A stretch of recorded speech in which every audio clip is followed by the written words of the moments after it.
Give us this day our daily bread, and forgive us our trespasses, as we forgive them that trespass against us.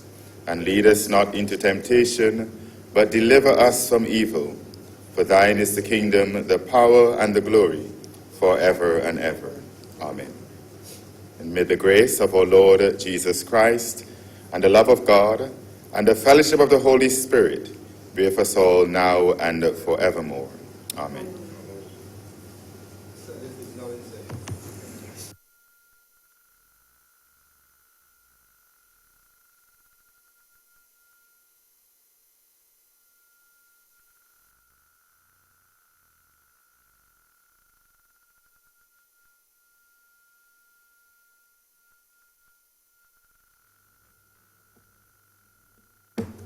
Messages from Her Excellency, the Governor General. Announcements by Your Honor, the President.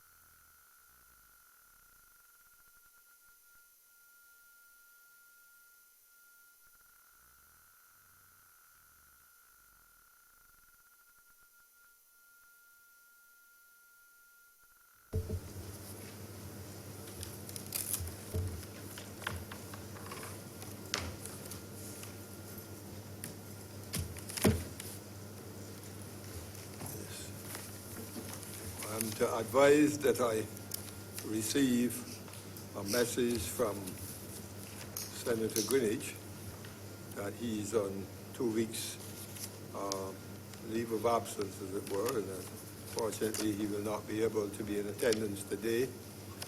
I've also heard from Senator Moore that she's attending urgent trade union business, as will deprive us of her company today. I also heard from Senator Adams. He is addressing an urgent personal matter, hopes to join us later, but at the outset, he would not be here. Adams, Ganesh.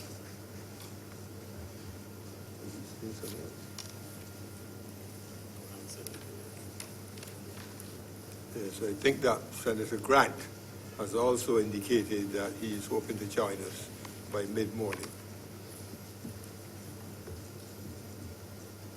I think that's the extent of the communications which I received from fellow senators.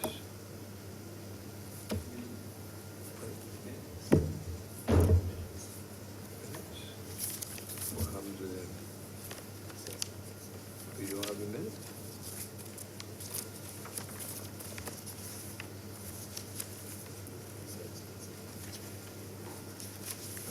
Just checking on the minutes.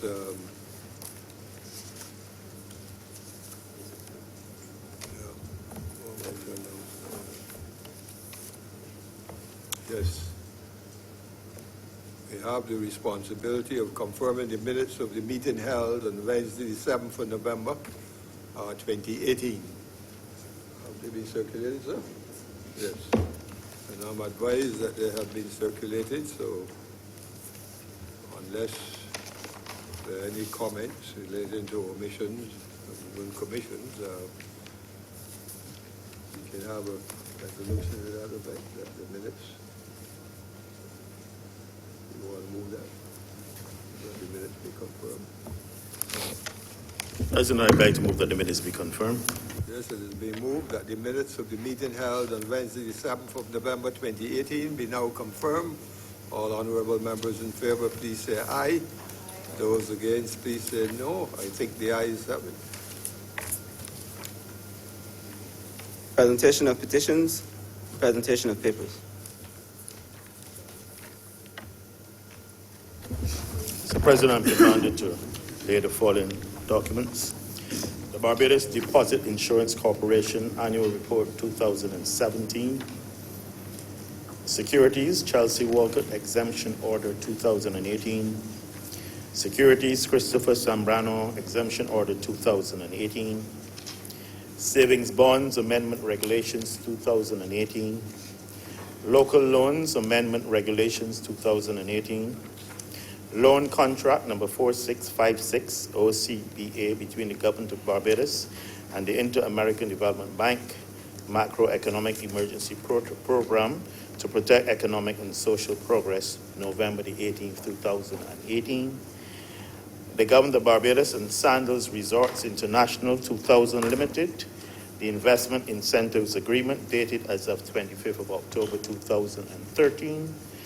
The Government of Barbados and Sandals Resorts International 2000 Limited and Lux B Property Holdings Limited and Beaches Management Barbados Limited, Investment Incentives Agreement dated as of 31st of July 2014.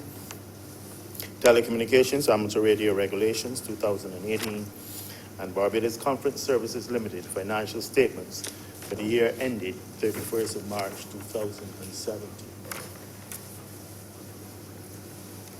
Reports from select committees, questions to ministers, requests for leave to move the adjournment of the Senate on matters of urgent public importance, statements by ministers or parliamentary secretaries, personal explanations, motions relating to the business or sittings of the Senate, and moved by ministers. Mr. President, I beg to move that Senator Nurse be appointed chairman of committees for today's sitting in the absence of Senator Greenwich. Fourth is the question that Senator Nurse. Yes, Senator Nurse be appointed chairman of committees for today's sitting. All honourable members in favour, please say aye. Those opposed? There is none. So that Senator Nurse will be the chairman of committees for the balance of the day.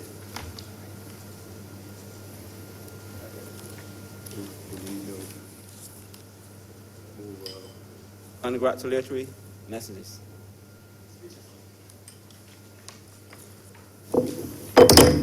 Mr. President, I beg leave before we get into the public business to deal with a certain matter that I think we need to put on our radar early this morning.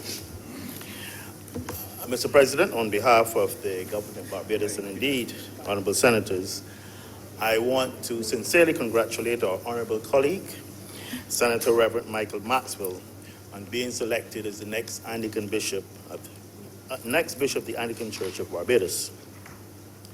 Clearly, the Provincial House of Bishops who bestowed this prestigious position on him recognize the leadership qualities, the strength of character, and principles that we have witnessed from him in the near 6 months during which he has been a member of this honorable chamber. I may know very little about the management of a church, but I do know that like every organization, people are at the core of it. And strong, decisive, compassionate, and visionary leadership, which I am told he has demonstrated as rector of the Holy Trinity Church, will be needed even more so as Bishop of the Barbados Diocese. I noted with interest, Mr. President, that it is reported that the Honourable Senator said he would have to discuss his future in this Honourable Chamber with Her Excellency, the Governor General, Dame Sandra Mason. And, of course, prayer on the matter. I'm sure, Mr. President, that all Honourable Senators in this chamber would also pray, too, that our fair Heavenly Father will guide Senator Maxwell in making this very important decision. As parliamentarians, we are entrusted with the privilege and responsibility to legislate on a full range of national issues and concerns that affect all Barbadians. As Bishop, it will be Senator Maxwell's duty to cultivate and encourage the spiritual welfare of our people, shaded as they are from a prolonged recessionary period. We therefore will look forward to his sincere messages of hope and renewal of the church and indeed of our nation. I ask that God will continue to grant our colleague, Senator, the wisdom and understanding to guide him as Bishop of the Anglican Church of Barbados. I'm obliged to you, Mr. President.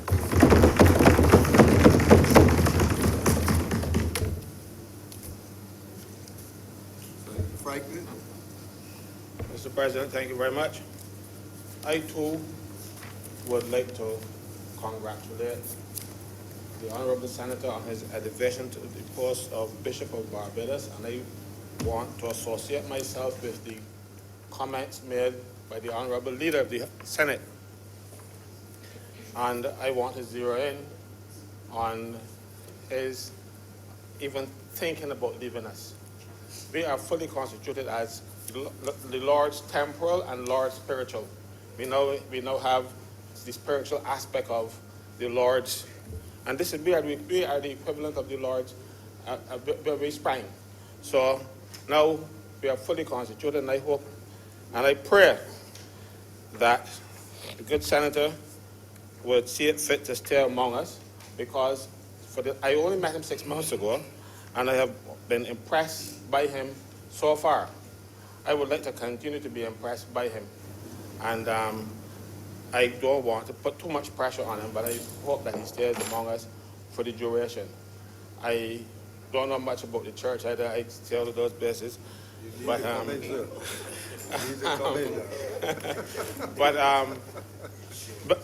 when I was a younger person, I found myself at church, and I wasn't, fulfilled.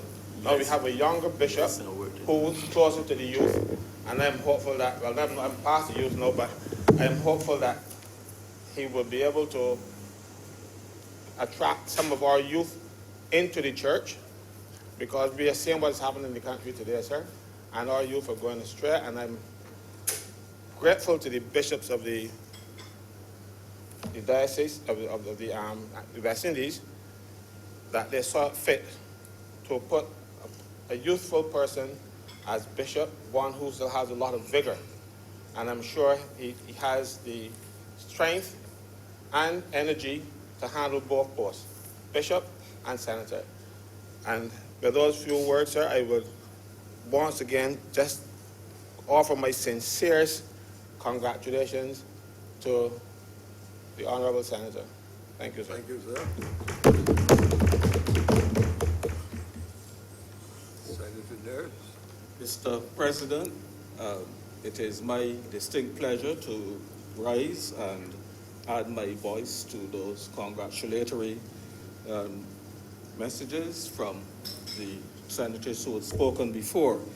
I think it's probably an interesting thing that one of his first functions as bishop designate was to bring blessings in this honorable chamber this morning, and I think that bodes well for the future of this Senate.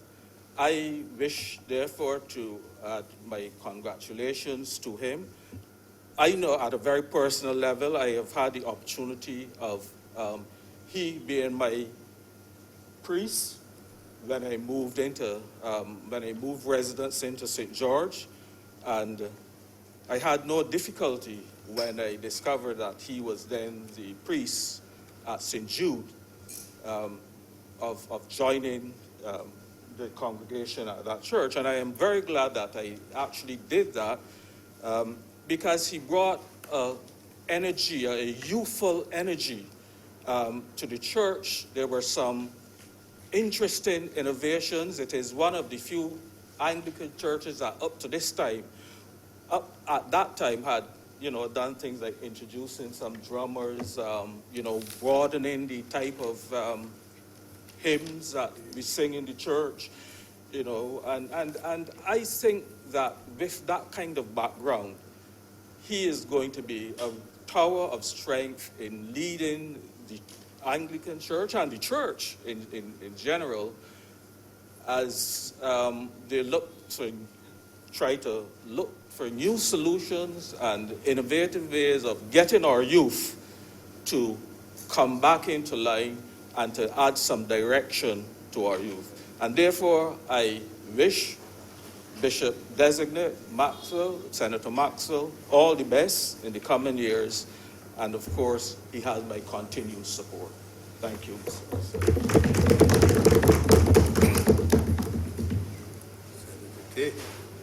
Thank you, Mr. President.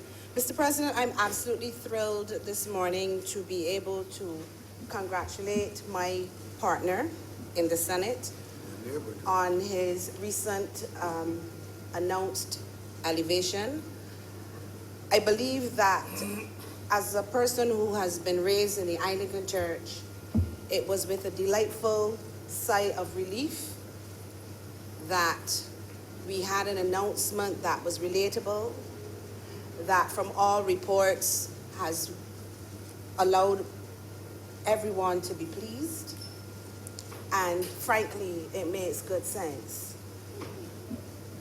I have had the benefit of attending Holy Trinity with Senator Maxwell leading the service, and just as he presents himself here in the Senate, he did the same at church. He was thought-provoking, he was interesting and not boring. He is not the type of priest that while he is in the pulpit, you're wondering if you left on your iron or what you're going home to have for lunch. He is engaging, he is friendly, and his church loves him, hands down. He's the type of priest that will allow the Anglican Church, I believe, to heal. And just by listening to the interviews that he has started to participate in to date, I am heartened by his plans for the future for the Anglican Church and the return of God at the helm of all things in this country. I believe we are in good hands. I feel blessed that we were blessed by him today. I am even more blessed that we had Senator Franklin join with Senator Walcott on something in the House today. And for that, I think we should commend the Bishop-elect. It is a rarity. It should be recorded for all time. If we could take a picture, we needed a picture. But what I would say is that I pray that God will continue to bless him as he prepares for his consecration and all that comes with being the bishop-elect. I have no doubt that all will be well. And I pray that God will bless his family as well as they go through this transitionary period. And I want to personally thank him for being perhaps the best partner that you could want to your left in the Senate when things perhaps get a little partner because we're next door, but colleague would be good too, as we engage in our very interesting discussions and debates herein. So with those few words, sir, I also would like to concur with Senator Walcott, Senator Franklin, and Senator Nurse on all of the things they said about the very Reverend, soon to be my Lord Bishop Maxwell. And I just wish him the very, very best. And with those few words, sir, I'm obliged to you.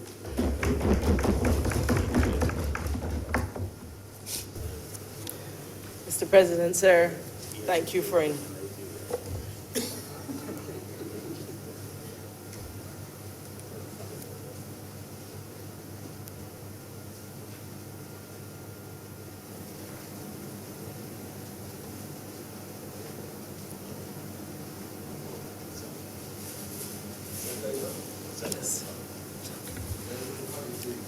Mr. President, sir, thank you for the opportunity to add my voice of congratulations to the Bishop-designate, Senator the Reverend Michael Maxwell. And I will not be long because much of what has been said before I concur with. I know Senator Reverend Maxwell because he happens to be the priest at the church at which I was christened, at which I was confirmed, and where I also sang in the church choir for many years. He is also the reverend at the church where my grandmother, who's now 98, is still an envelope stuffing with money member, and my mother continues to be an active member. In fact, this morning, members of Reverend Maxwell's congregation was given communion at home to my grandmother. And so my congratulations comes with a personal congratulations for my entire family, as well as myself.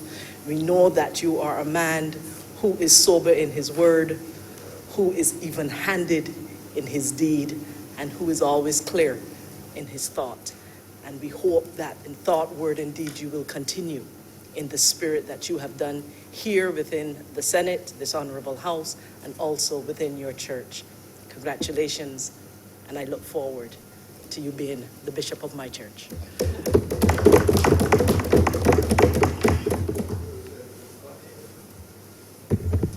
With your leave, Mr. President, thank you. I wish to join the chorus of complimentary sentiment being echoed towards our fellow senator. Senator Maxwell, the Lord, it is said, moves in mysterious ways.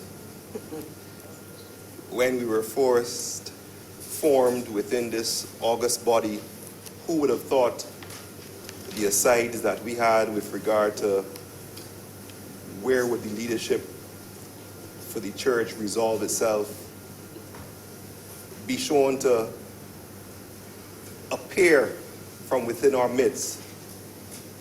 And through all the comments of praise and well wishes, I want to join in adding just a word of caution in leading the mantle which is now thrust upon you, sir. You will find yourself in some positions in which you will need to seek solace. Certainly you can seek solace from those close to you. But as Senator Holder would say, you should draw from the good book. And the best example given how to find that solace in quiet prayer. In your public life, you will now be required to lead and guide a modern church with a variety of issues. And leading and guiding is a terrible burden at times. You would recall, and I'll be very cautious in quoting scripture, but you will recall the example of Moses. And no matter what was done, the Israelites grumbled. When they grumbled, Senator,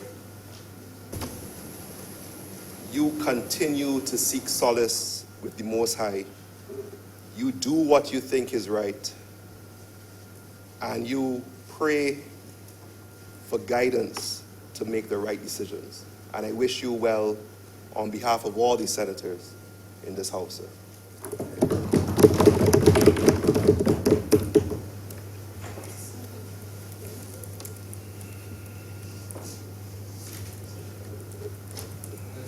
Yes, thank you very much, Mr. President. I wish to offer my congratulatory comments to Reverend Maxwell, Bishop Designate.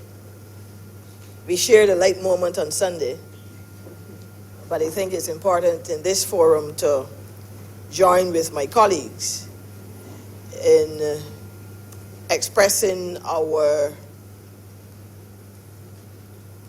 views relative to your elevation and confirming our support and the commitment to you as you would venture on this new journey. Following on from Senator Boyce, I wish to remind you of a text that I know is maybe a favorite of yours. It is one of the Psalms of Asaph, not of David this time, but you recall that Asaph said in Psalm 75, verses 6 and 7, that exaltation comes neither from the east or the west, or even from the south, but God is the judge. He puts down one and he exalts another. And from what I've seen in the last 6 months, I am satisfied that you bring an understanding of this text to your new post. You've demonstrated a humility in this House. You've demonstrated a sincerity, an integrity that I think will do you well in this new post, and an understanding that promotion does not reside in the hands of man.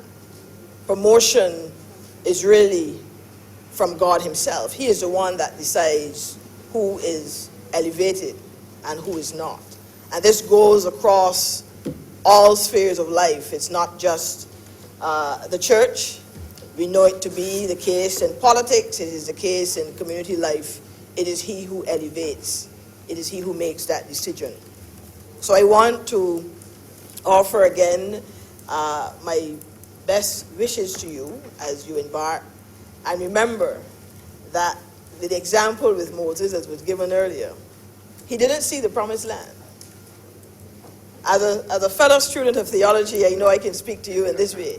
He didn't see the promised land because he had not gotten over an issue in his flesh, and that is, he was prone to anger. And because he was prone to anger, when he was told to speak to the rock, he struck the rock in anger because of the fact that the people who constantly murmured and complained had gotten to him on that morning. Not sure what happened, may not have had a good breakfast that morning, may not have slept well the night before, but on account of his anger, the word says he cursed. We don't know what kind of cursing it was. The scriptures didn't say. But he struck the rock in anger, and as a result, he failed to get to the highest level in his journey. So I wish to admonish you, recall that experience with Moses.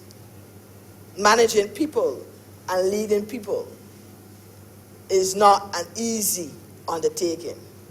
And this is why I think that maybe it is God himself who decides who will be leaders, because it requires a particular temperament, a particular attitude. But from what I've seen, as I said before, I think that you have what it takes. So remember always to put God in front. It may sound cliche, but it's worth repeating that he is the one really that will give the strength, will give the vision, the direction, and so on to do all that you do.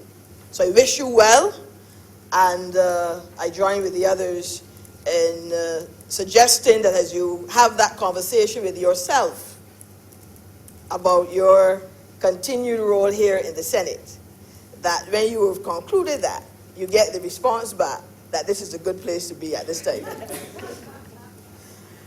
The highest calling, in my view, others may disagree, but the highest calling that you can have on the earth is the vocation that you are in now. And if there was a time we needed to have the kind of sober reflection and contribution relative to how we dispense and discharge our responsibility in here, it is now, and it is needed from persons like yourself. So I hope that if you have that conversation, you hear that voice saying to you, that still small voice, you're on the right path. Stay where you are. Stay in the place that you are. So, Mr. President, with those few words, I wish our Bishop Designate the best in his new endeavor in this journey, and to confirm our support, and my support for sure, in this new endeavor. I'm obliged.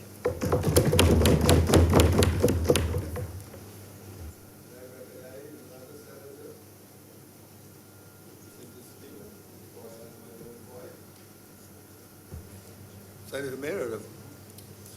President, Thank you. Rice, not to repeat all that's been said, just to wish the Bishop Designate, Senator Maxwell, a long, healthy, and a peaceful tenure. And I hope that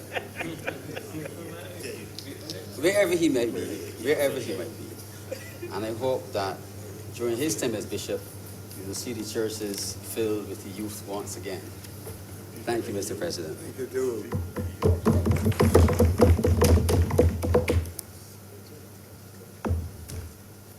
Fellow senators, I am happy for this opportunity to add my voice to the many expressions of congratulations and best wishes expressed today for Senator Maxwell following his recent appointment as Bishop of the Anglican Church. When over the last weekend I received the news that Senator Maxwell will be our next Anglican bishop, I paused to offer a prayer of support for him and his family.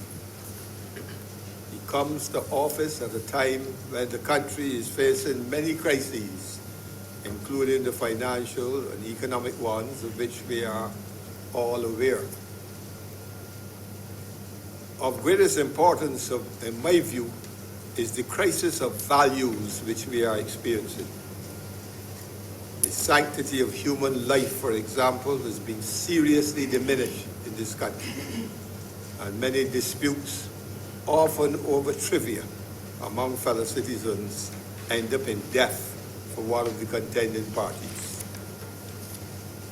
Authority figures and authority symbols everywhere, from the superintendent of police and the commissioner to the rank and file, the teacher, to the church and the priests, are all being challenged in one way or another. A large and increasing number of our young people abuse their parents, saying that they did not ask to come into the world. Everywhere there is rebellion and questioning, and everyone wants more money and a better life, but not by working harder. All of these things reflect a crisis in our values. The church, generally speaking, of every denomination has to attract more members. As for the Anglican Church, it has to ensure a continuing interest in its messages and rituals while not abandoning its traditions. It has to ensure that it refashions itself to appeal to a new generation. Its message must seek, among other things, to restore respect for the symbols of authority, and the church must campaign for a more just and humane society at every level.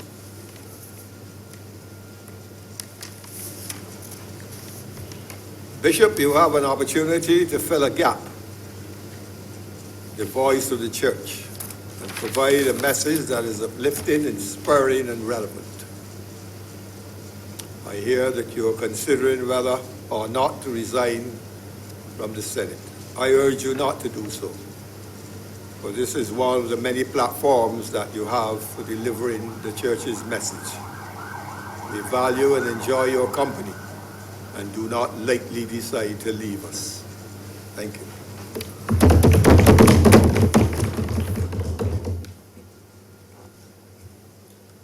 Senator Maxwell.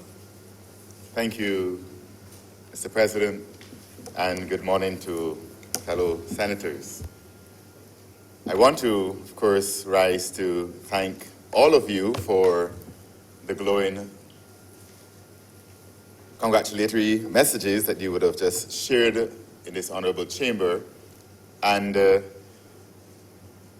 as was brought out particularly by my fellow senator, of the fact that God moves in a mysterious way.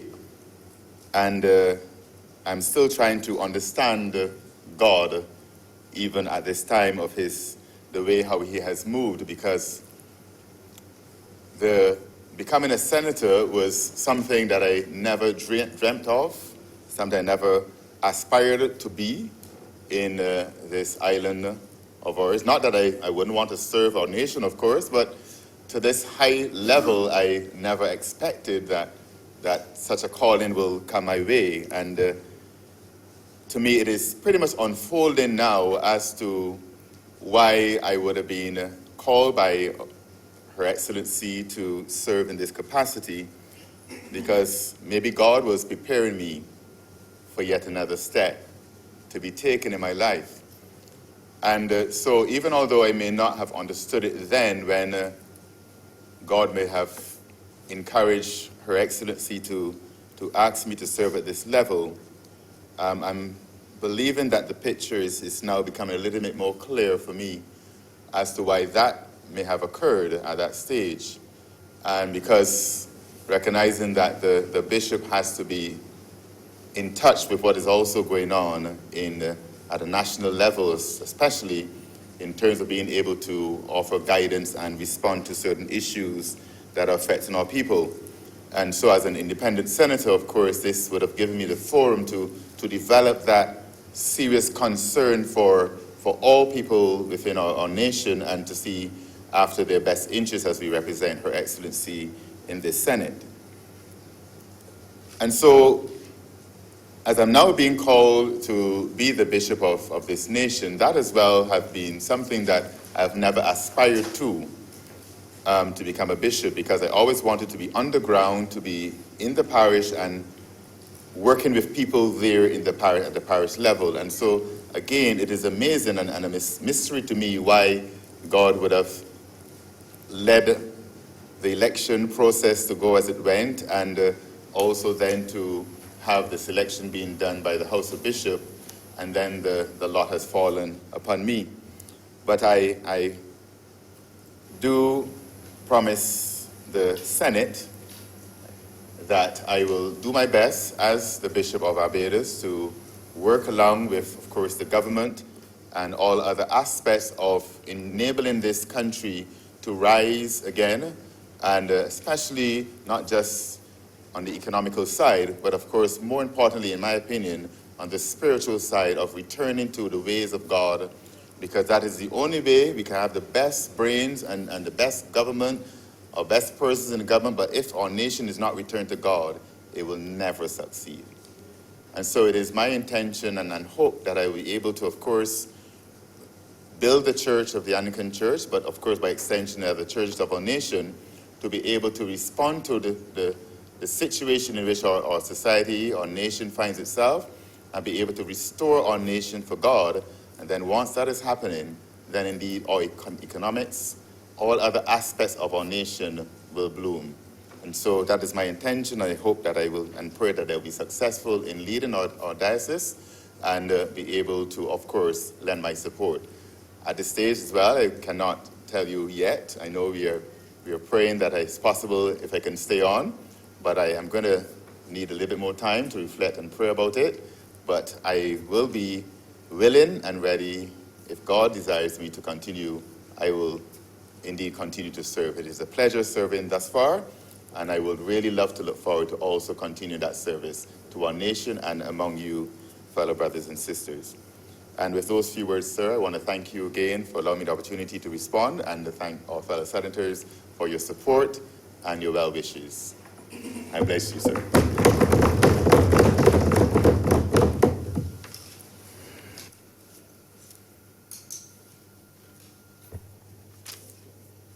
Public business.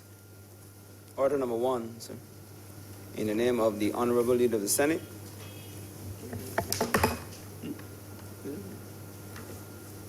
to move the second reading of the Law Revision and Law Reform Bill 2018.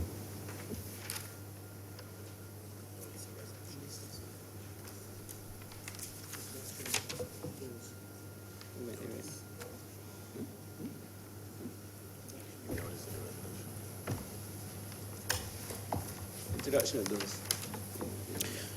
President, I beg to give notice of the following resolution: to approve, in accordance with Section 5 of the Crown Lands Vesting and Disposal Act, Cap 225, the vesting in the National Housing Corporation of the parcel of land, the property of the Crown, situated at Cloughs in the parish of St. Lucie in this island, for sites and services project. Public business. Order number 1. In the name of the Honourable Leader of the Senate, to move the second reading of the Law Revision and Law Reform Bill 2018. Thank you, Mr. President. As I rise to lead off debate on the Law Revision and Law Reform Bill 2018, Mr. President, I am sincere that I'm almost certain that this bill, I expect, will get tremendous support from at least the legal luminaries who are members of this chamber. I believe one of the five, I keep missing one. How could I? The leader of the opposition. And I said, and at the outset, I referred to the manifesto of the Barbados Labour Party. Because I know my friend, the leader of the opposition, is often saying that it was just words and promises.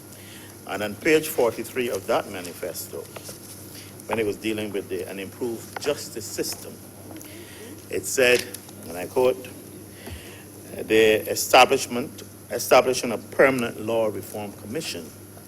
And it also said, ensuring free public access to all of the laws of Barbados across multiple platforms, including social media, and introducing a public education program to teach people their legal rights, especially in relation to the new laws.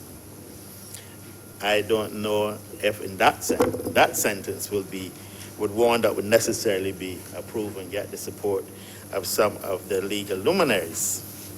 That persons would have a knowledge of their rights under the law. That might be a matter for another debate. But certainly this morning, the bill before us is a very important one. I believe over the last 6 months, based on some of the discussions and debates in this honourable chamber, it is clear that there are deficiencies in terms of our laws, in terms of legislation. There is obviously a need for us to modernize our legislation, a need obviously to have it easily accessible and available for the average person, and in general to do a number of things. And in this respect, we speak of law revision and the law reform. The law revision, I believe honourable members would be more appreciative in terms of the issues and the complaints that we've had in this honourable chamber from time to time. It is not a new concept. It has been a sporadic process in Barbados over time. I believe the last comprehensive review of our laws was about 9-10 years ago. I stand to be corrected, but some substantial time where we have not had this process ongoing and being done continuously. And the proposal in this bill is to establish a law revision commission, and with a commissioner, someone who will be a series of persons working with that person will be there to continuously review our laws or statutes. Looking at things, for example, as the grammar, typographical errors that we see from time to time. I know my colleague, Senator Tate, is one who is very much into this absence of punctuation. And indeed, sometimes you have the whole issue of the inconsistency of language, amendments here, there, and all over, and no comprehensive pulling together, no wedding of these amendments to the specific law. And so oftentimes you're searching and referring to different acts and different amendments, which is certainly unsatisfactory. There's also sometimes a need for us to look at the clarity of the language used in some of our laws, and indeed the accuracy. And we have seen examples of this over the last 5 months in this very chamber in terms of some of the amendments and legislation that's come to us. It is not, I think honourable members would appreciate that it is not an easy task. This person has to sit down with a certain degree of meticulousness and certainly have the knowledge and the background, certainly in drafting and indeed in the law, to be able to carry out this process. Importantly, I said in terms of the access and availability, the plan is to utilize technology and to have it available online, have the laws of Barbados available online so that they're easily accessible to all the citizens of Barbados who want them. Of course, there are some members of the legal fraternity, and indeed other members of this chamber, who believe in the paper version, and that will be available for them in terms of their use. In the matter of the law reform, this is another matter. It is slightly different.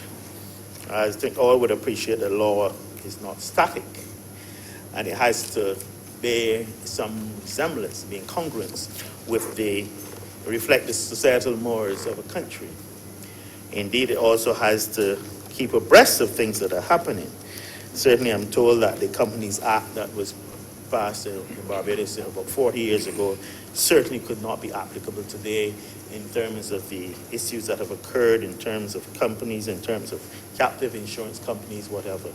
And there's obviously an area to look at the improvements and keeping up to, keeping what in line with what is happening in terms of reform of laws, available laws, not only in Barbados but across the globe. And there are a number of issues that come to mind in terms of the whole issue of the computer and the need to have computer misuse legislation, which 20, 30 years ago would not have been necessary. Issues like countries, governments sign various treaties. We had some of them, for example, when we were last here 2 weeks ago. And these treaties require the development of certain statutes to protect us against some risks that might be embedded in those treaties. And this is the whole area of law reform. The issues of money laundering and the matters with the OECD and the EU in terms of compliance with these various agreements to reduce those in the area of international banking and financing.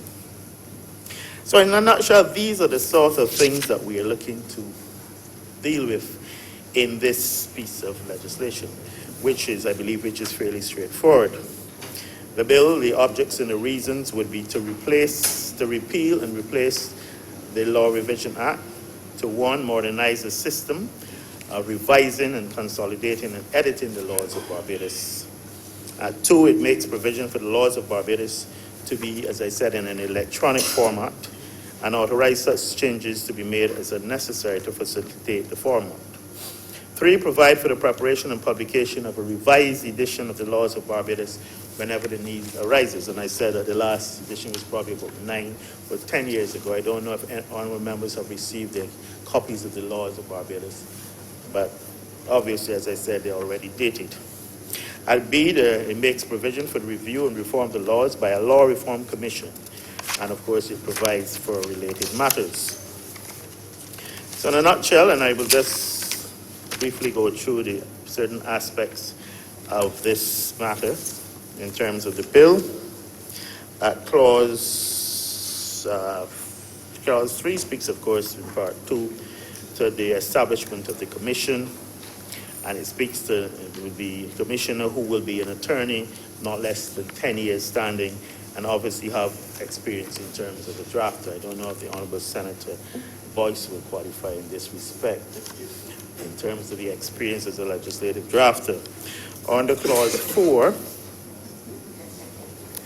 it speaks to the duties and responsibilities that will be the responsibility of that individual in terms of consolidating the laws at intervals with which he or she thinks considered to be appropriate. And importantly, at 5, we're responsible for establishing databases of the existing cumulative edition and looking at any revised editions and a database of annual laws commencing from any repeal as appropriate. Clause 7 speaks to some of the things I spoke about earlier in terms of the clarification of language, shortening and simplifying the phraseology, in terms of correcting grammatical, typographical, and other mistakes and omissions in the existing copies of laws, and for that purpose to make verbal additions, omissions, or alterations not affecting the meaning of any law. To correct cross-references that in any law, and to correct punctuation, and to make formal alterations to names, localities, as they may become necessary. It then speaks in terms of minor errors which the commissioner could rectify, and then there are errors of significance that the commissioner will advise the Attorney General of the order, and then the Attorney General to rectify the error by setting out required amendments of the laws. So in effect, those are the sort of things that the Revision Commissioner will be involved in. I know that all honorable members would have had 2 months to review and to go through clause by clause in terms of the significance of this bill, and to have all of their queries researched and dealt with. So I'm not planning to delay the Honourable Chamber this morning too long in terms of the details. Suffice it to say that at Clause 29, it speaks specifically to the Law Reform Commission, and the person appointed the law reform will have the Attorney General shall by instrument appoint the chairman and such other persons as appear to him to be suitably qualified pursuant to subsection 3, and it speaks under this section who holds or has held judicial office, or a person who is an experienced legal practitioner or indeed an experienced teacher of the law in a university. Again, that might apply to Senator Boyce. It speaks to the possibility of judges serving on this commission. And it goes on under Clause 31 to speak of the actual, that the Law Reform Commission will have the following powers: to receive and consider any suggestions or formal proposals for the reform of the law which may be made to the Commissioner, to undertake pursuant to any recommendations approved by the Attorney General the examination of particular branches of the law and the formulation of proposals for reform, and to obtain such information as to the laws and legal systems of other countries as appears to the Commission likely to facilitate performance of any of its functions. So in effect, you are giving the Commissioners the latitude to review other pieces of legislation existing in other countries. While I'm on that point, I should mention that this is not new to the Caribbean, that Jamaica, Trinidad, Dominica, and indeed the Cayman Islands are among countries already in this region who have gone in the direction of establishing the Law Reform Commission. And importantly, at Clause 33, the Chairman of the Law Reform Commission shall prepare at the beginning of each year a program for law reform for that year and submit it to the Attorney General no later than the 31st of January that year. And I believe it goes on to speak in terms of this report, and it has to be laid in Parliament with comments of the Attorney General. So as I said, Mr. Deputy President, Mr.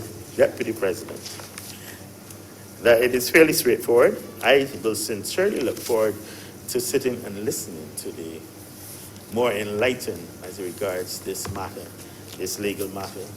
I certainly look forward to that. And with those few words, I beg that this bill be now read a second time. I'm obliged to you, sir.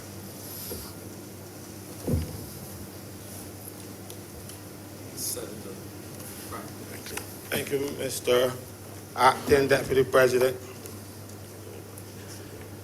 I'm going to make Senator Tate happy this morning. I'm going to actually support the government again. The mic. The mic is on. Can't hear you. I am going to support the government again for the second time today. I am impressed that they have actually kept a promise. That they've actually kept a promise. This promise to reform the laws has been long outstanding. I worked in the Attorney General's chambers years ago, and one of the functions that I had was to put in the loose leaf, up to date the legislation, and I confess now that I did do a little side business for attorneys in Bridgetown who didn't know what to do, and I made a little bit of money from that. Mind you, that's a minor offense in the public service, and you can only get a warning. I was never caught. But suffice it to say that we had an ongoing law revision, but it didn't have the kind of, it was sporadic, thank you. It wasn't ongoing to this extent that a person was there all the time. I remember I came on when we had Miss Betty Bourne-Holland. She was the consultant who did the revision. And she did a lot of work. As I can tell, she did a lot of work because I got a lot of side business out of it. She produced a lot of work, and I think this country owes her a debt. The Law Revision Commissioner was the Attorney General, and she worked as a consultant doing the actual work. And she had a capable staff. I remember Ms. Stewart in particular. And they worked along with her and tirelessly to keep the laws updated. But it was a mammoth task because you had to come back from 1971 when the last actual revision was done and then keep updating the laws. So you had a situation where they were working in deficit. They were always working behind. So we didn't always have the laws updated as we should. And I know Senator always complains about not having the amendments because there was not ever enough time to have the amendments inserted into the laws so that people could actually know what the state of the laws were, and especially with the income tax amendments. Every year they have an amendment. And so sometimes you will hear a person arguing about an amendment about the Income Tax Act, and then you would know, sir, you would well aware, that there would have been an amendment to that in this budget, and then the next budget, and then the following year. They always had amendments, and you couldn't keep up to date.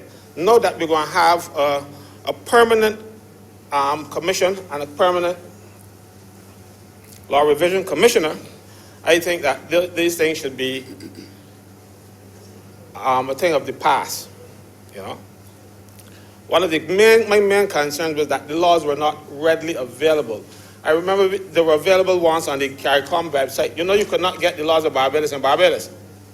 And the only place available was the CARICOM website, and somehow the government decided that they shouldn't be there because they wanted to sell them at the printery, so that was taken down. And some of us had to find other ways to get them. I will not tell you how. Probably at lunch. They were not readily available, and the thing is, a lot of people get worried about the laws. The laws are written in English, and most time you just need to understand English comprehension, and you can understand what the laws are saying. A lot of people are afraid. But because they were in these blue volumes and they look ominous, people didn't go into them, and sometimes they're quite simple. So I am glad now that there will be not only in the blue books, you will have them online. One morning I saw something here where it's about paying. Well, you always have this paying thing. The law should be freely available. I can go online now and pull up any law for Trinidad that I want. The laws of Trinidad are online, free. I get them when I want them. But I'm still seeing something in here about payment. So I hope we forget that part about payment so that people will know what the laws are. You know, you don't got to pay for everything. As a matter of fact, you don't have money to pay for everything since the government has taken away every cent they had.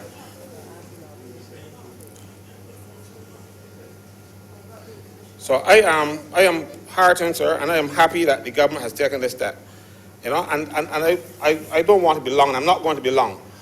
But there is one aspect that I would like to, whoever the commissioner is, on his first task,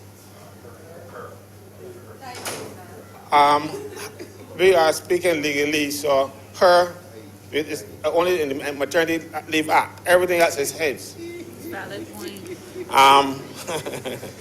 One of the first tasks I would like the commissioner to look at the public service pension arrangements. He's supposed to look at the conflict of laws and make suggestions, or even, they say here, propose amendments to the bill. We have in that legislation, and I don't want to go too far into it, we have in that legislation where there's a provision that says, and that the courts have misinterpreted, that you can only get your pension at 60. And now, further down in the Act, at section 13.2, cap 25. And then further down at section 13.2, it says if you are in receipt, no, 31 says if you're in receipt of your pension before you reach 60, retirement age, the Governor General can call you back to service.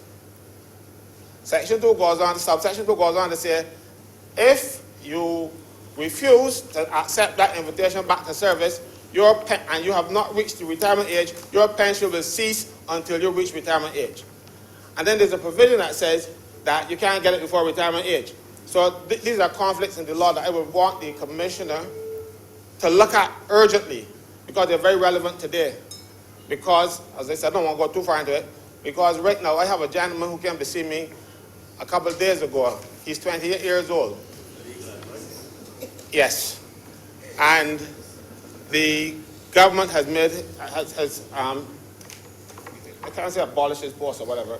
They have sent him home, retrenched him. And because he had 10 years service, he is now pensionable.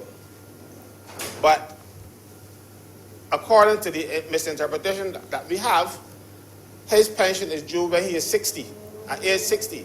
The boy is 28.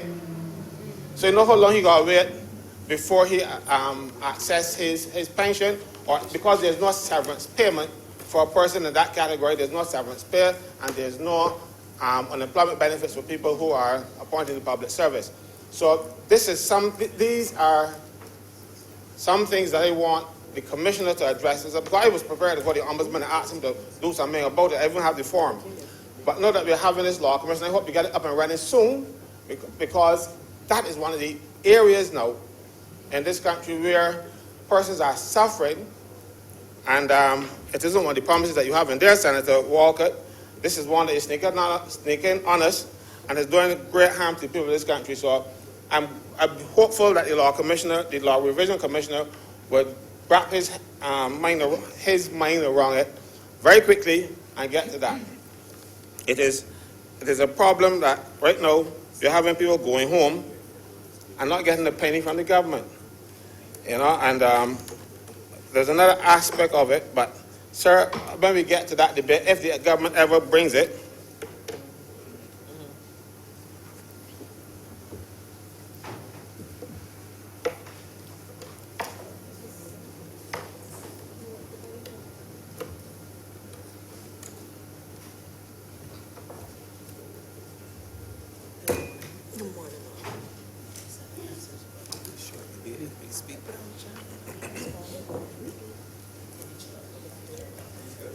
Thank you, Mr. President.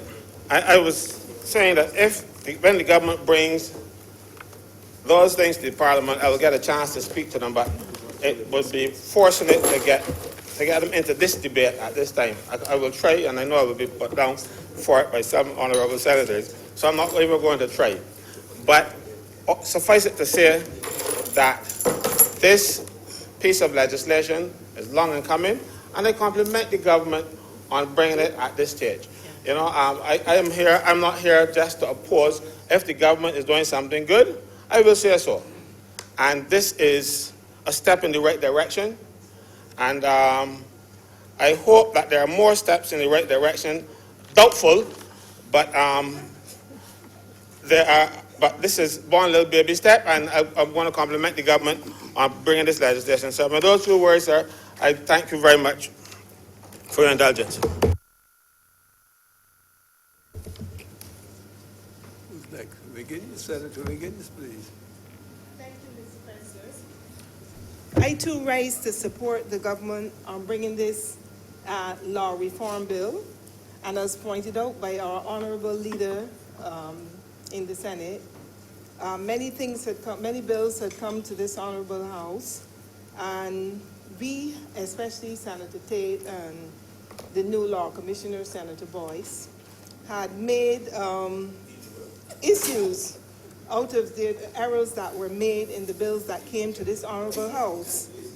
And I'm very pleased to be able to support the law revision, the law reform and law revision bill 2018, and the appointment, obviously, of a new law commissioner. We know that laws are dynamic, and because the world is changing on a daily basis, almost daily, it is good to see even yesterday in the other place. On a point of order, there's no law commissioner. She's misleading the Senate. The honourable member is misleading the Senate. There's no law commissioner, no such entity. It is great to see even yesterday in the other place, you know, that the Honourable Prime Minister introduced new, in her statement, issues relating to the international business sector. So I think this is a very, very good move on behalf of the government to be able to reform and modernize, because when you have to interact with the international business companies in the various jurisdictions, you want to know that Barbados is compliant in every way. And I thought it was a very good move. And sir, I am here definitely to support that. And with those few words, I'm obliged to you.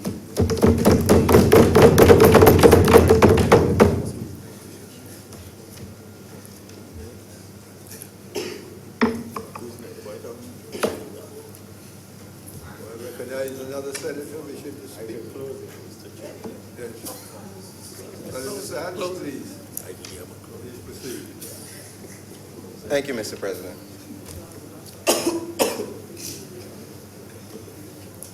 Good afternoon, Honourable. Good morning, Honourable Cartwright. I rise to support this law revision or law reform bill for 2018.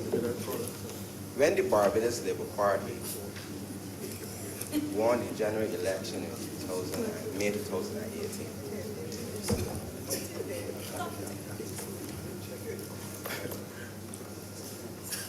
when the Barbados Labour Party won the general election in May 2018, a new dawn of a new day was upon us. There was a dawn of a new day. A dawn of a new day was upon us. Citizens of Barbados began to feel the era of hope. Hope was restored to Barbadian people. As soon as this administration came into office, they wasted no time. They got straight to work. They addressed the first critical issue, the economic issues of this country. They set a plan in motion which resuscitated, stabilized, and created provisions for the generation of growth in our economic activity in this country. But economic issues were not the only issues affecting Barbados. Our issues were not isolated to economic issues alone. Barbados in 2018 is operating as Barbados of 2008. There was a lost decade in this country. As a result of that, this administration recognized that it needed to lead Barbados through a transformational process whereby Barbados would be rebirthed. It would look, feel, function, and operate as a modern Barbados in 2018, a 21st century Barbados. And Mr. President, it is my view that I propose that this bill before this Honourable Senate today is one of the many steps that this administration has to take in terms of transforming Barbados into a modern society. The Law Revision and Law Reform Amendment Bill for 2018, it is not a new area of law. Law revision has existed since the 17th century in the United Kingdom. This bill that we have before us today has two functions, law revision and law reform. In respect of law revision, the scope of law revision relates to the modernizing of our systems as it relates to the revision, editing, and consolidating of our laws. The second limb of this bill, which deals with law reform, focuses on the modernizing of the establishment of a law commission and the creation of an entity which now reviews our laws in a whole and thereby provides recommendations towards reforming our many laws within this country. So as I've highlighted these two functions within this limb, it would be remiss of me not to deal with them individually because each limb has a different function and a purpose. So we'll first focus on the law revision aspect of the law revision reform bill. Now, from the outset, this bill has maintained the appointment of the Law Revision Commissioner with a few tweaks. I had the opportunity to review the last Law Revision Act, which was enacted in 1967. That law is approximately more than 50 years old. In that legislation, there was nothing that spoke to the qualification requirement for the law commissioner. What this bill has done, excuse me, it's created a qualification requirement whereby the law commissioner, in order to be considered, he must have standing of at least 10 years as a minimum of 10 years as a legal attorney, and at least 7 years experience in legislative drafting. That is the first hurdle. In order for a law commissioner to be considered for the post, he must have the qualifications for it. It ensures that our law commissioners will be persons of good standing, good intellect, and persons who are experienced within the field and nature of law revision.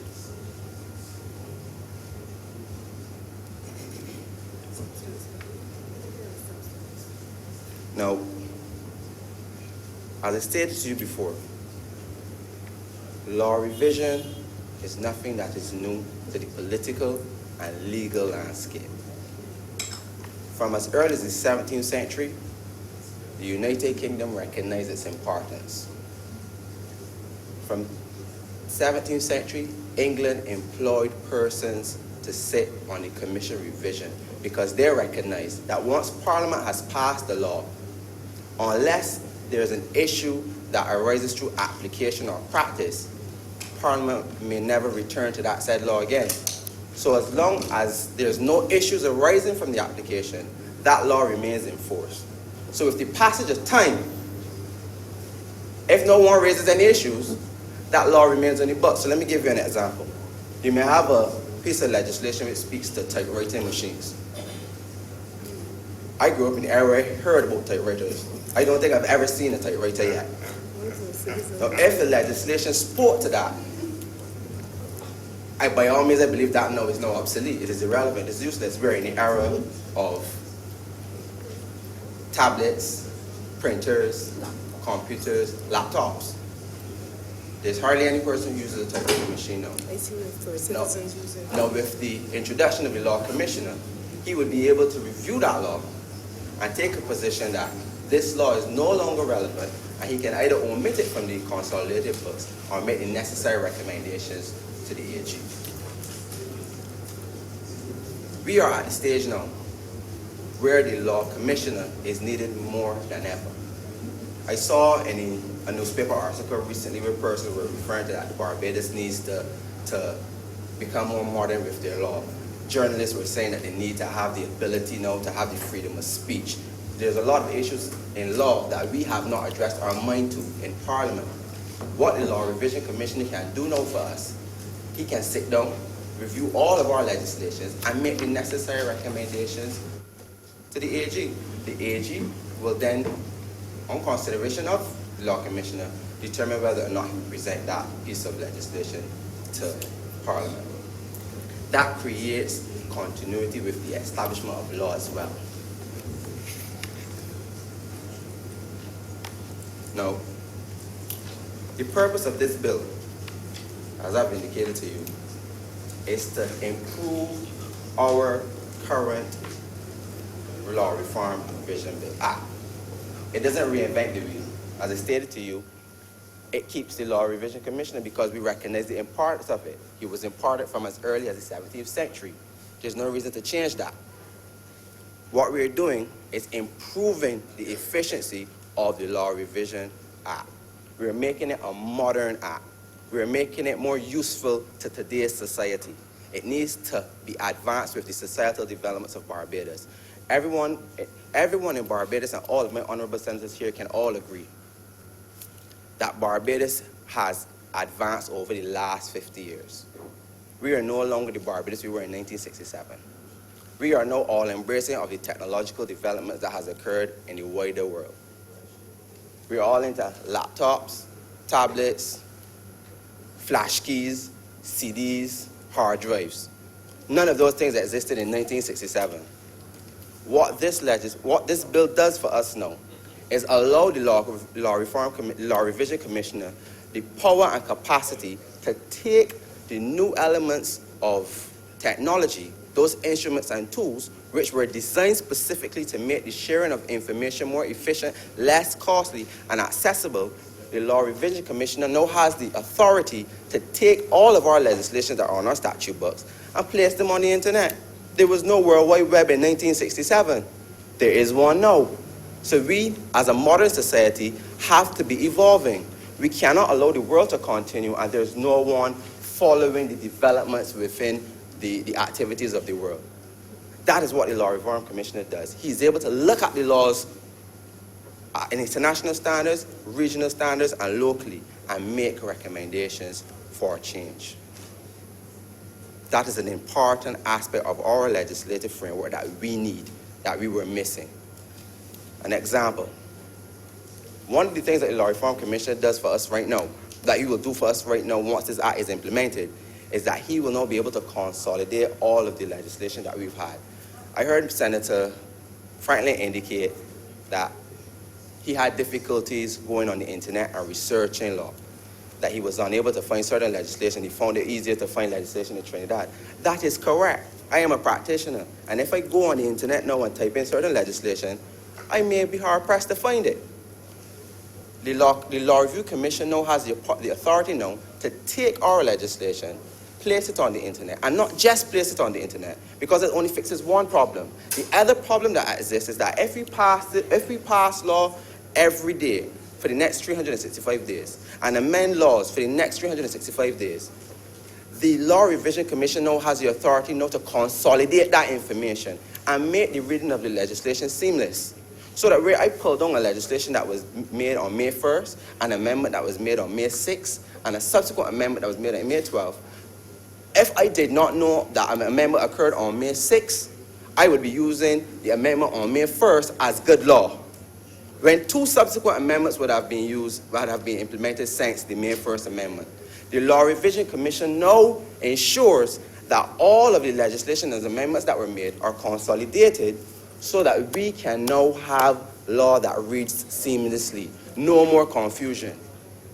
And the icing on the cake regarding this bill is that the Law Reform Commissioner will be a post in accordance with the Public Service Act.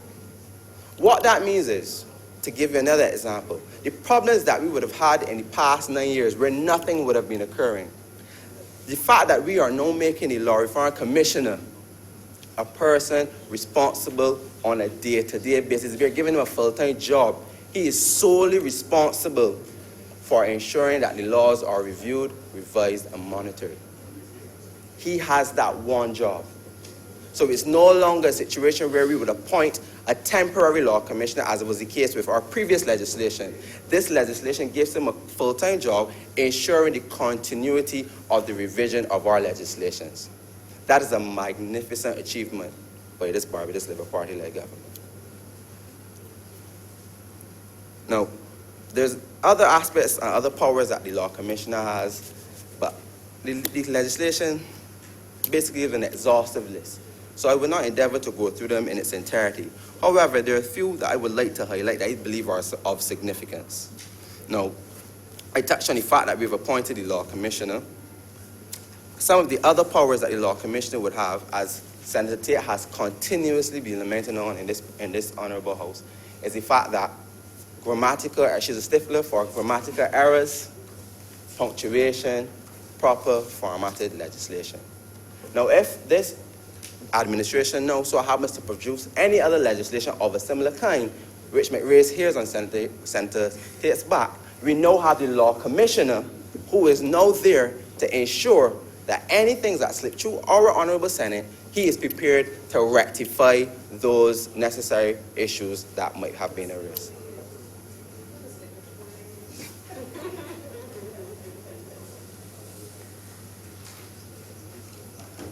So, in summary, Honourable Senators, the Law Revision Commissioner has one simple task: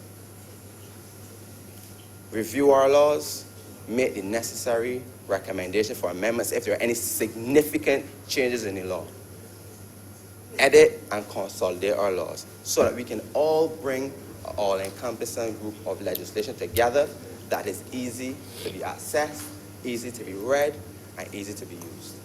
That is the sole purpose and scope of the Law Revision Commissioner.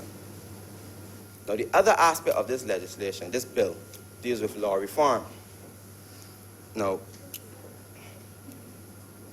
there's at a fundamental level, The rule of law depends on the quality of laws that are made and that are upheld. That basically means that the rule of law requires good law. The rule of law requires good law. Law reform is the process that makes law good and good law better.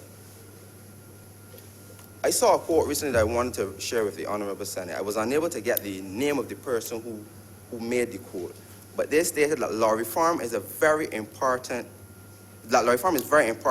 to the legal system and to any country. For the law of a country cannot remain static, but must keep abreast with the political, legal, economic, and social developments of society. Invariably, there will be areas where the law is unclear, complicated, and inaccessible. One of the most effective ways of bringing about legal change or improving the law is establishing a law reform commission. And that is what we're endeavoring to do today.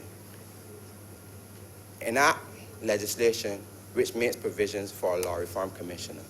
The law reform commissioner now, unlike the law revision commissioner, the law reform commissioner, sole purpose relates to the reforming the legislation.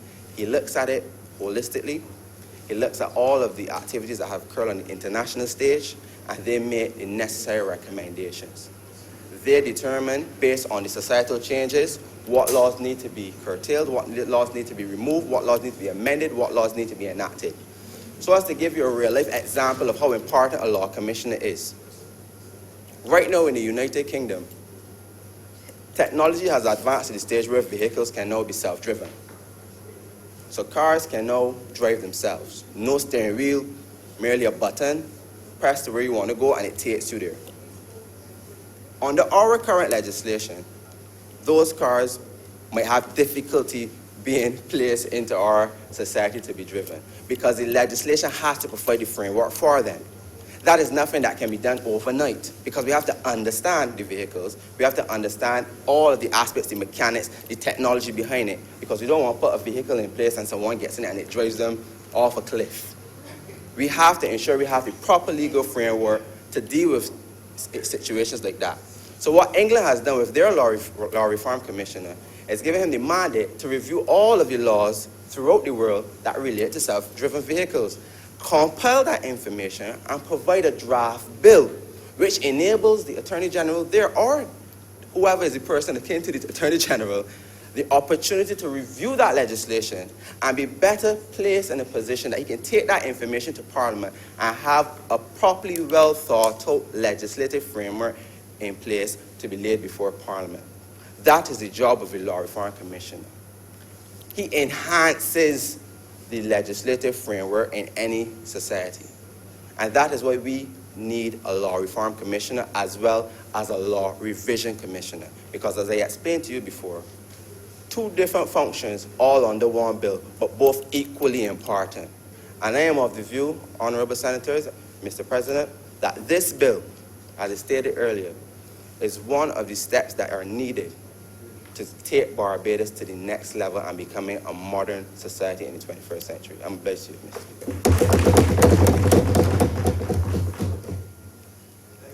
Speaker. Senator Tate.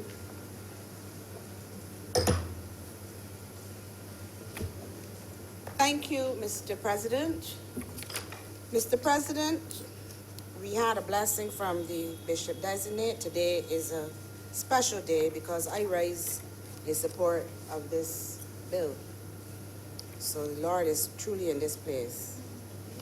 It was actually a pleasure to read this piece of legislation, Mr. President, and a sight to behold. I agree with Senator Sands that it is the areas that are covered by this legislation are indeed necessary in the country and as it relates to our legislation, particularly where we have a government that is focused on fixing, reviewing, upgrading, updating. You need to have that extra covering to ensure that what you're doing is done properly. So that while there are some things in the legislation, and I beg your pardon, in the proposed bill that I will bring to the attention of the Honourable House in the event that my suggestions can enhance the bill. Generally speaking, it is good law, and it was indeed a nice read. Mr. President, what I'm going to do this afternoon is to take you to different aspects of the bill. So I crave your indulgence as I move around, and I encourage the honourable senators to have their bill with them so they can keep up with me, so that in the event that we get to committee, we are all understanding what my humble suggestions will be. Mr. President, I start with the interpretation section, which is clause 2. And you will see there, sir, the definition for cumulative addition, which should be the second definition in clause 2. Mr. President, are you with me? Do you have your clause? Okay. So if we start there, and I don't plan to be long, but I wish to be thorough, we have a definition of cumulative addition in clause 2. But then, sir, if you look at clause 6, subclause 2, we have reference to the cumulative addition again, but the last word of that clause just makes reference to addition. For purposes of printed copies of the cumulative addition, the Law Revision Commissioner shall prepare appropriate instructions with regard to the laws which are to be removed or inserted in the addition.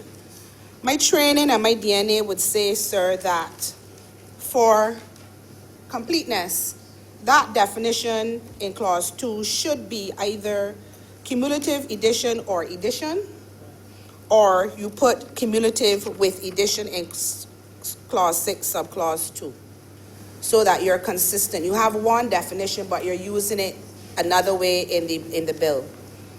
So in terms of drafting, yes, it is clear what you're referring to, but if you're going to take the time to define, you should define holistically or make the adjustment in subclause 2 of 6. I move, sir, then on to page 7 of the bill, which speaks to a Law Reform Commissioner and a Law Revision Commissioner.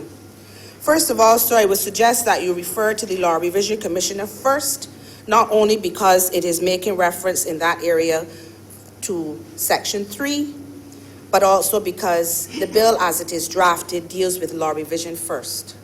I am on page 7, and I'm looking at the Law Reform Commissioner definition and the Law Revision Commissioner definition, where you have the Law Reform Commissioner appointed under Section 29, and then reference to the Law Revision Commissioner appointed under Section 3. I would turn it around because 3 comes before 29, but also because the Law Revision is dealt with first in the bill. All right, now, with respect to either one, let's deal with the Law Revision Commissioner because that comes first in the bill, sir. We have a definition of the Law Revision Commissioner means the person appointed, I would have said pursuant to Section 3, but under will do for those who are not sticklers for the language. But then, sir, as you look through the Law Revision section, going up to section, very important, clause 28, you're seeing Law Revision Commissioner and Commissioner being used interchangeably. Now, the thing about that is that this bill deals with 2 different commissioners. So I believe that for purposes of, what's the word I'm looking for? What's it? Consistency, clarity, well, yeah, and any of those was an adjective. What I would propose, sir, is that you either say something to the extent that the Law Revision Commissioner or Commissioner, or you put the words Law Revision Commissioner every time you make reference to it. It may be cumbersome, but it will be clear. Let me just bring to your attention, if you look at page 9 at clause 6, that entire page makes reference to just a commissioner. Yet we have a definition on page 7 of a Law Revision Commissioner. So you would need to either make amendment to Commissioner, to the definition of Law Revision Commissioner, to include or Commissioner. or you need to go through your bill and make the requisite references to the Law Revision Commissioner or the Law Reform Commissioner. In that regard, I've also noticed, sir, that in some areas, rather than make reference to the Commissioner or the Law Revision Commissioner, there has also been a reference to a he. So if you look at page 15 and clause 16, subclause 1, the Law Revision Commissioner shall make such arrangements as he thinks expedient. However, I think that's the only time that the Law Revision Commissioner is given a pronoun. In the other parts of the bill, you're getting Law Revision Commissioner or Commissioner. So for purposes of consistency, make everybody a he, make it a Law Revision Commissioner, or refer to the person as Law Revision Commissioner at all times. There'll be no room for confusion and everything will be clear. If I ask, Mr. President, if you are with me, would that offend you? Okay. And the leader of government business, you're with me with clause 16.1? It doesn't matter. It doesn't matter. All right. Sir, if we look at the beginning of part 2, we have an appointment of a Law Revision Commissioner. Now, Mr. President, I've read this bill. The person who is appointed the Law Revision Commissioner will have a lot of work to do. The person has a lot of power, but they have a lot of work to do. The functions are comprehensive. So, when we look now at clause 3.1 and the qualifications for the Law Revision Commissioner. Subclause A, and I'm saying clause and not section because until it's an act, it is not a section, it's a clause. Okay? Good. You're welcome. So, subclause A says, shall be an attorney at law of not less than 10 years standing and shall not have less than 7 years experience as a legislative drafter. The thing about that, Mr. President, is that if you have somebody who can do legislative drafting but did not go to law school, you are limiting yourself when you have and instead of or.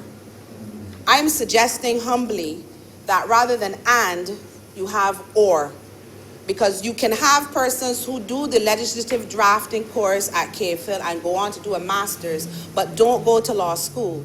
If you put and, you may lose the benefit of the experience of somebody who is trained in legislative drafting, but did not go to law school. So I'm suggesting humbly that the powers that be review the and put or. And if you look, sir, at clause 29, subclause 3, you will notice that for the Law Reform Commissioner, it shall be a person who holds or has held judicial office, or a person who is an experienced legal practitioner, or an experienced teacher of law in a university. So I'm suggesting that or would be better for the commissioner. If you want an attorney at law of 10 years or more that applies and does not have legislative drafting would deserve not to hear from whoever is hiring. You cannot be a Law Revision Commissioner and don't have the legislative drafting. But what you're doing here is stopping somebody who was drafting for 20 years but did not go to law school from applying. And that person would have worked in the trenches and would have been drafting and probably may have more skill than an attorney who did it as a course. As part of, I did legislative drafting in my first year at KPhil when I was there 10 years ago, give or take. Work out the math, I ain't here? Good, okay. So I'm saying that's limiting your Law Revision Commissioner, and I think for this kind of post, Mr. President, the person should be as skilled as possible. I also noticed in subclause 3 that the commissioner shall be assisted by such staff. I was curious to ascertain what that meant in terms of numbers, how many such staff constitutes. And again, that subclause 3 makes the general reference to commissioner. We go on, Mr. President, And I go now, sir, to clause 5, subclause 3, which says, sir, I'm sorry, everybody, that's page 8. The Law Revision Commissioner may publish the revised edition, the cumulative edition, or any of the databases prepared under subsection 1 on the internet or in any other electronic format. Mr. President, I am suggesting that that may should become shall, because pursuant to the explanatory note given for this bill at clause 5, it says that this clause makes provision for the laws to be in electronic format for the purposes of publication to the internet, explanatory note, page 2, or the production of a CD. This will enable the laws to be more widely accessed by attorneys at law, the judiciary, and the public, thereby strengthening the rule of law. So I'm saying, rather than may and make it an option, I think we should use the word shall so that it must go onto the internet and therefore satisfy the explanatory note that speaks to strengthening the rule of law. And I do agree that if we have access to it on the internet, albeit with a subscription, which I would be unashamed to say should attract a cost, because drafting laws is not cheap. It cannot be for free. You will hear freeness coming from people who are not skilled in legislative drafting or who are ill-informed or uninformed.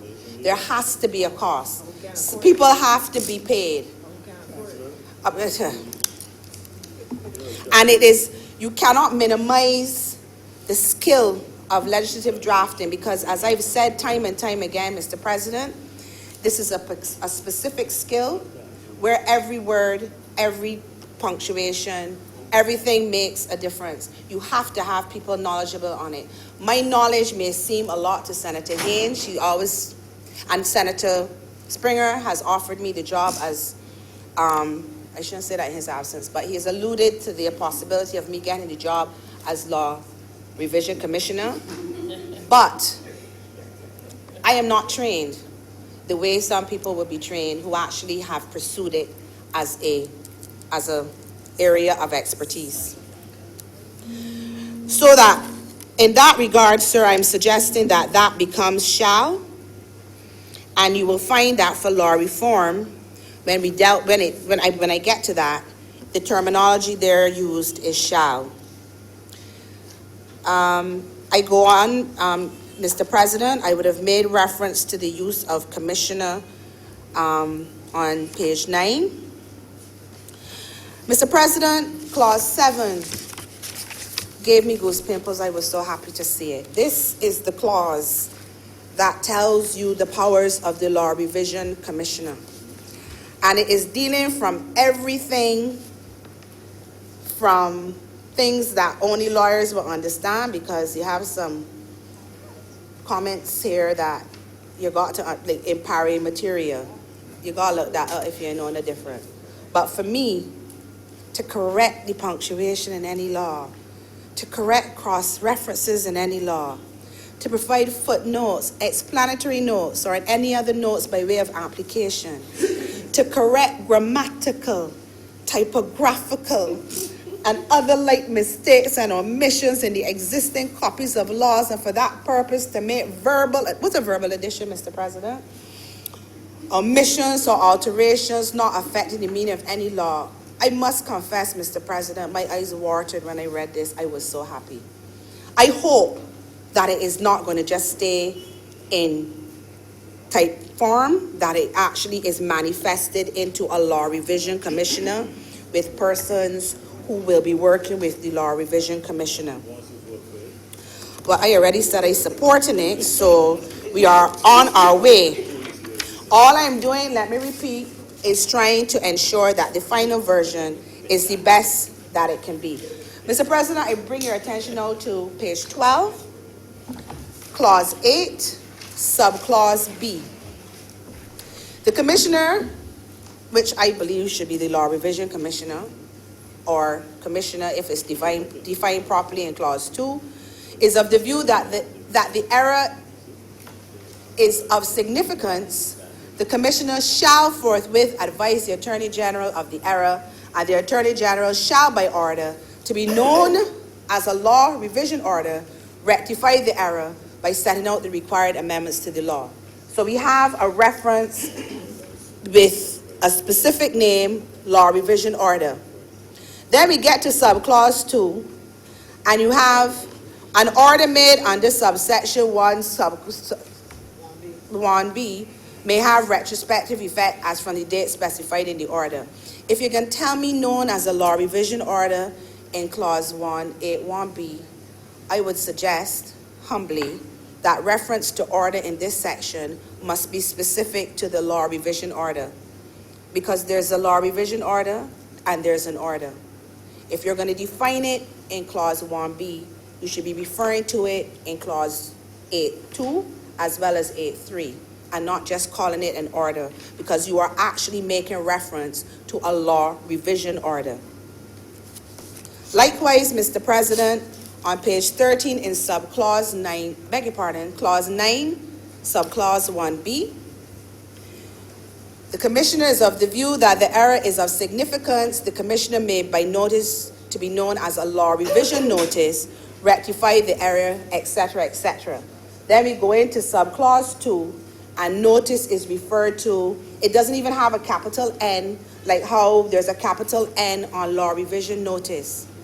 So you either have to do the same thing and say law revision notice or notice with a capital N, and law revision order or order with a capital O, so that you're connecting the two specially named items as one and the same. Now, with respect, sir, to subclause B of 9.1, I note that the Commissioner, let me read from the beginning. Subject to section 10, where any error in law comes to the attention of the Law Revision Commissioner before that law is consolidated, and B, the Commissioner is of the view that the error is of significance, the Commissioner may. Mr. President, I'm not understanding if the error is significant, why the Commissioner only may and not shall. If it's significant, as a matter of fact, if you look at A, you will see that A says, if it's minor, the Commissioner shall rectify. And then we have a significance, maying. I think we need to make that shall. And when you look at 8.1b, if you go back to clause 8.1b, you will see that 8.1b also says shall. So for purposes of consistency, Mr. President, particularly so because it's a significant error, it should be shall. Okay, Mr. President, I was happy to read clause 10, that the Law Revision Commissioner actually does not have the power to alter or amend the substance of any law or provision. That was good to read. I bring your attention, sir, now to clause 11, subclause 1. Notwithstanding section 10, where in any case it appears necessary to the Law Revision Commissioner to alter the substance of any law, the Commissioner shall draft a bill. And every bill drafted shall, if the Attorney General approves, be submitted to Parliament. Mr. President and members of the Senate, take yourself to, let's turn very briefly to clause 24, subclause 4.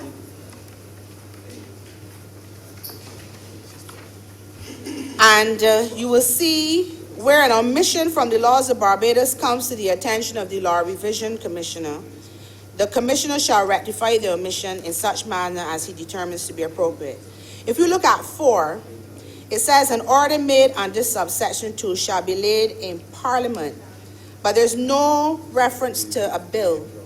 I'm seeking clarity as to what was the intention of the draftspersons, where there's a bill for purposes of errors, but there's not a bill for purposes of omissions, all of which are supposed to be submitted to Parliament.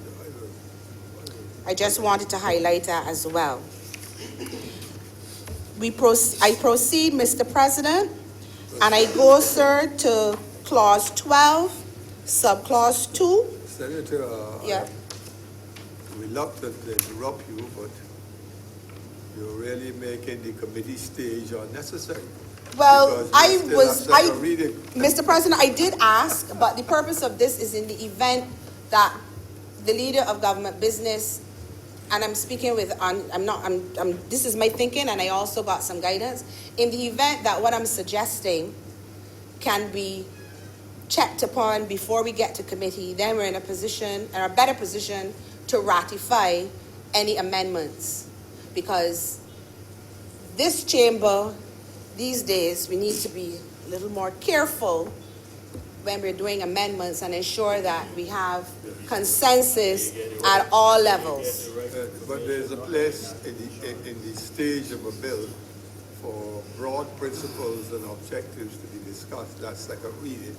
And But I'm guided by... There's a place for the committee stage where Yes, individual provisions can be addressed.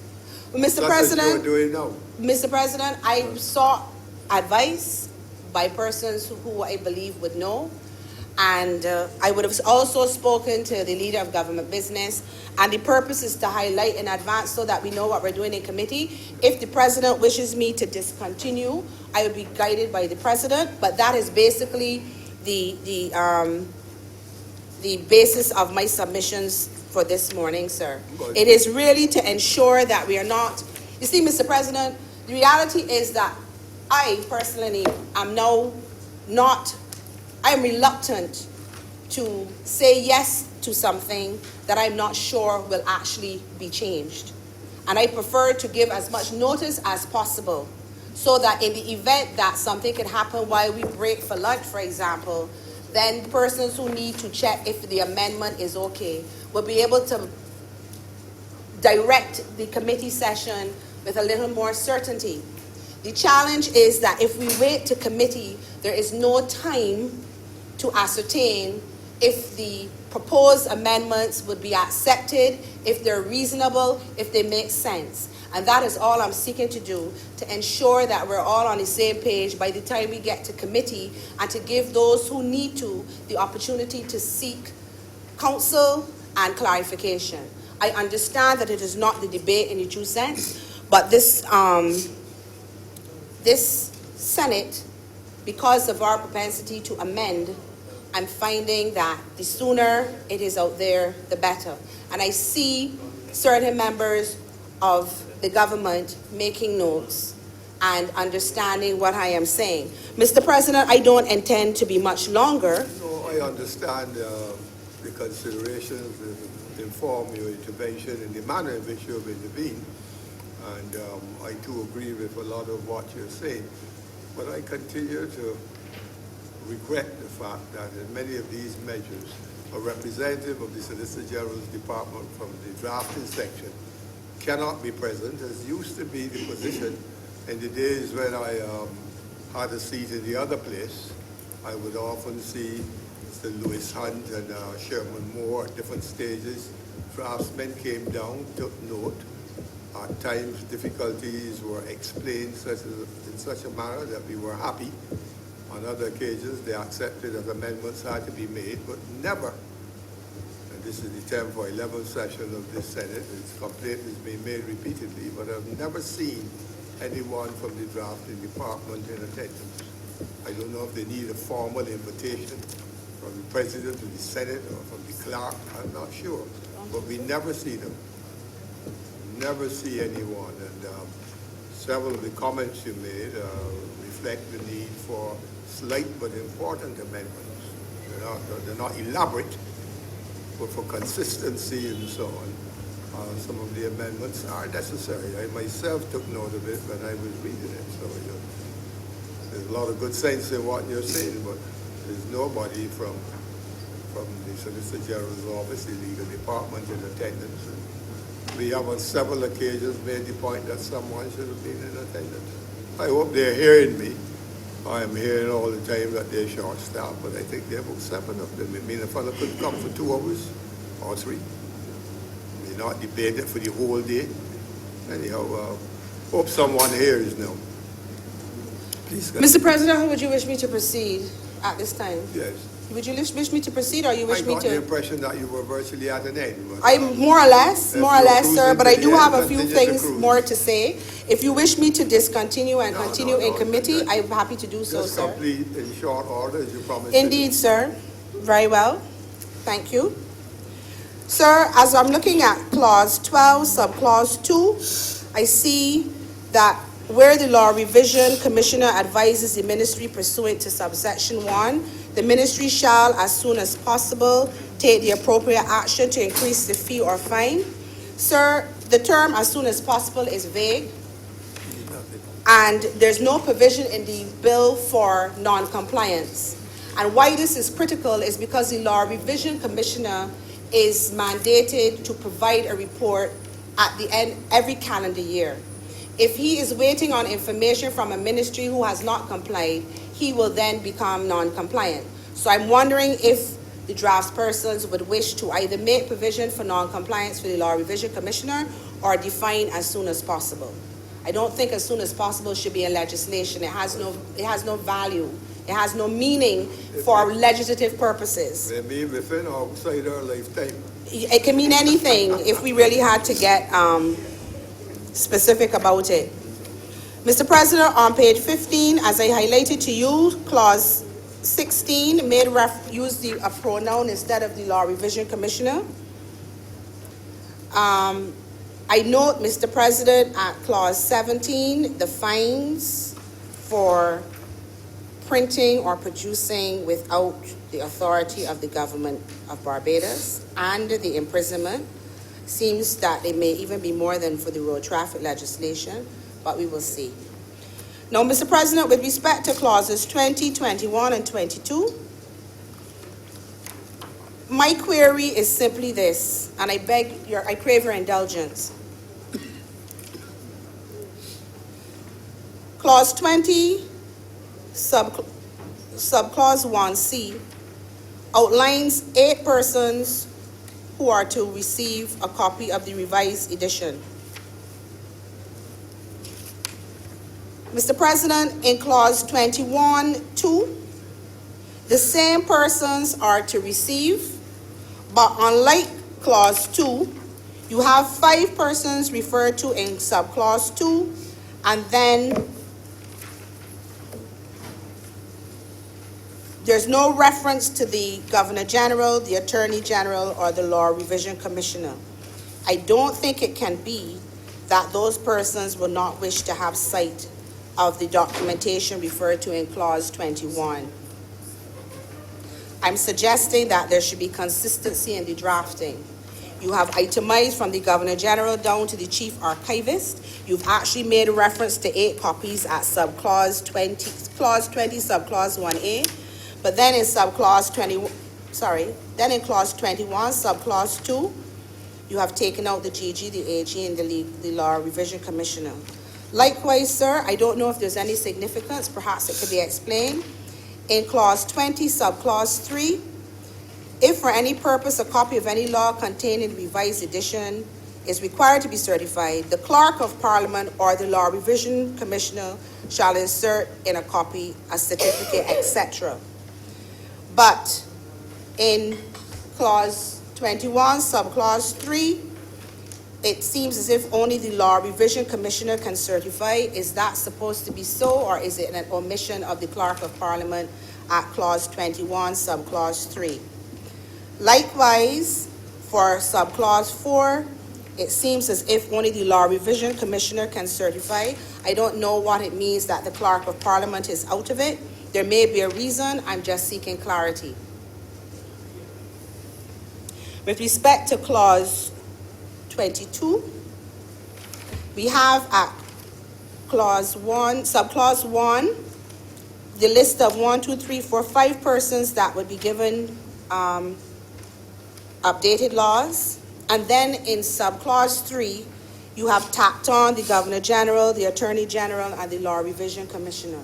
Again, that's not consistent. Same people, but referred to in 3 different ways. Because you have the Governor General, the Attorney General, and the Law Revision Commissioner in clause 22, subclause 3. You have them listed in clause 20, subclause 1C, and you don't have them mentioned at all. 3 of them are not mentioned in 21 subclause 2. I'm asking that the inconsistency in drafting be rectified so we know who getting what. And so the thing about it is these things they're more obvious when it's 20, 21, 22. You can't help but notice that there's inconsistency in drafting. Yeah. With respect to subclause 23, I'm suggesting, Mr. President, that because this speaks to where an act is repealed and replaced, but the subsidiary legislation made under the former act continues in force, and the Law Revision Commissioner is of the opinion that the subsidiary legislation is substantially in conflict with the new act, the Law Revision Commissioner may, in writing. He shouldn't, if it's a substantial conflict, it should be shall and not may.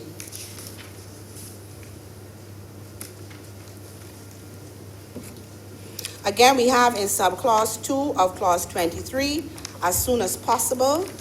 And with respect to the report every calendar year, sir, that is clause 27. Sir, at clause 27, subclause 2, the Attorney General may cause the report referred to in subsection 1 to be laid before Parliament. However, at clause 34, subclause 2, he shall. So if it's a report and it should be going to Parliament, I would suggest that it should be changed from may to shall, which makes it consistent with clause 34, subclause 2. And if I could just go back, sir, with clause 26, the Attorney General may, on the advice of the Law Revision Commissioner, appoint suitably qualified persons to assist the Law Revision Commissioner. What does suitably qualified persons mean, and how many people can be hired? Is there any limit? I'm just suggesting because it's legislation and you should be specific. My reference is clause 26, subclause 1. Now, Mr. President, at the end of 28, we then go on to the law reform section. But before you leave the revision, You feel that strongly about the limit being included there? I'm asking, I'm happy with this bill. I'm just asking for clarity. It's up to the draftspersons and the government. It just seems to me that since there's going to be compensation, and by the way, senators, clause 32, subclause 3 says the Attorney General may authorize the payment of compensation and expenses to persons consulted or appointed under this section. This section deals with consultation of persons and appointment of specialized committees. It would seem that everybody gets compensated for working on committees, except in the Senate. That's part of your public service. These two, sir. In fullness of time, you'll be rewarded there as part of your public service.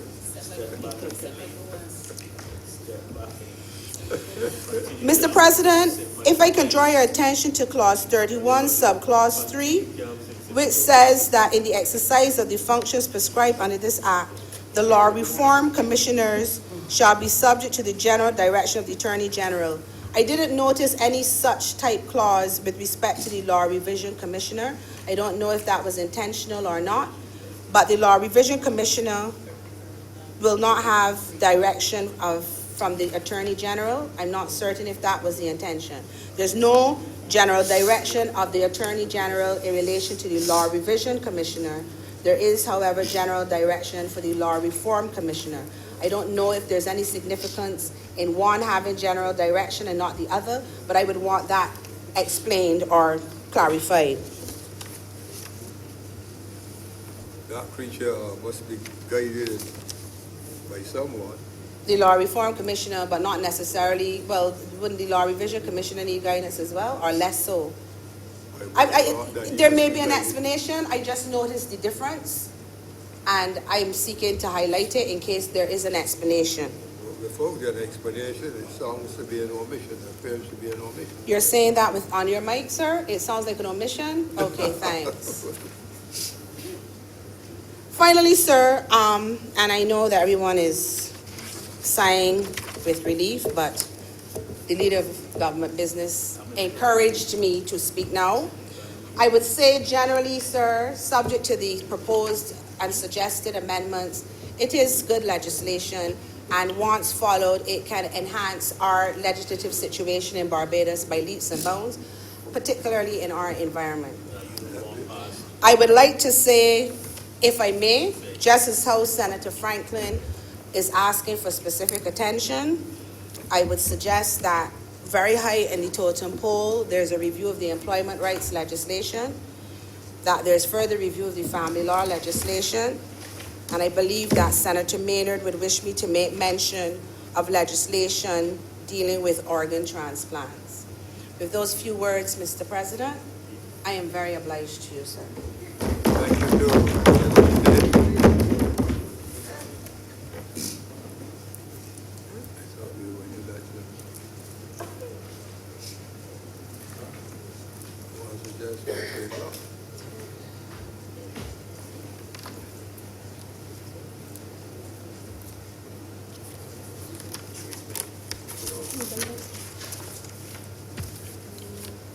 Mr. President, I beg that this session be suspended until 3:30 for lunch.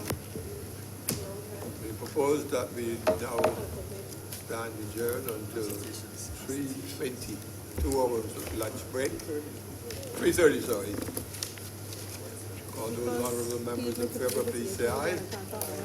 Those against, please say no. I think we can all do with lunch. The ayes have it.